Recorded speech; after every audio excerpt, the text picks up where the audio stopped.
कयामत की 4 निशानियां। नंबर 1, इल्म उठा लिया जाएगा। नंबर 2, जहालत आम हो जाएगी। नंबर 3, शराब एलानिया पी जाएगी। नंबर 4, जीना फैल जाएगा। बेनूर हो जाए उसका चेहरा जो मेरी हदीस को सुनकर आगे शेयर न करे। दीन से जुड़ने के लिए हमें फॉलो करे। हर रात मुसलमानों को अल्लाह की तरफ से एक खास चीज दी जाती है।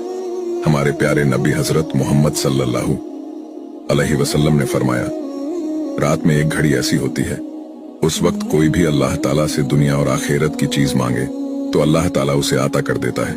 और ऐसा हर रात होता है और वो टाइम है रात का आखिरी पहर, यानी कि फजर के 1 घंटा पहले का। उस वक्त खुद अल्लाह पहले आसमान पर आता है और कहता है कोई मुझसे मांगने वाला तो मैं उसे आता करूं।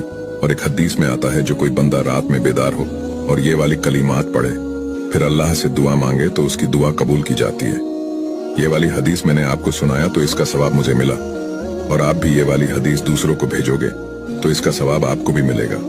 यह वो पत्थर है जहां नबी करीम ने अपनी जिंदगी का सबसे मुश्किल दिन गुजारा था, और एक ऐसी दुआ की कि जिस पर हजरत जिब्रील एक ऐसा पैगाम लेकर नाजिल हुए जिसे जानकर हमारा दिल रोने लगेगा। जानने से पहले अगर आप सवाब की नियत से वीडियो को लाइक करें और कमेंट में लिखें सुभान अल्लाह, तो इंशाअल्लाह आपको भी इसका सवाब मिलेगा। एक दिन नबी करीम ताइफ से वापस जा रहे थे। जिस्म से खून बह रहा था, दिल दुख से चूर था। लोगों ने न सिर्फ इनकार किया बल्कि पत्थर मारकर जख्मी कर दिया। जब ताइफ का सफर मुकम्मल हुआ तो रसूल अल्लाह इस पहाड़ के साए तले रुक गए। नबी करीम ने सर झुकाया, आंखों में आंसू, और कहा, या अल्लाह, मैं अपनी कमजोरी, अपनी बेबसी और लोगों के नजदीक अपनी बेकदरी का शिकवा करता हूँ। तू सबसे ज्यादा रहम करने वाला है। अगर तू मुझसे नाराज नहीं है तो मुझे किसी और की परवाह नहीं। तेरी माफी मेरे लिए ज्यादा वसीया है, लेकिन अगर तेरा गुस्सा मुझ पर है तो मैं तेरी रजा चाहता हूँ, बस तू राजी हो जा। उस वक्त अल्लाह ताला ने हजरत जिब्रील अमीन को भेजा। जिब्रील ने अर्ज किया, या रसूल अल्लाह, अल्लाह ने मुझे भेजा है, अगर आप चाहें तो मैं इन दोनों पहाड़ों को मिला दूं।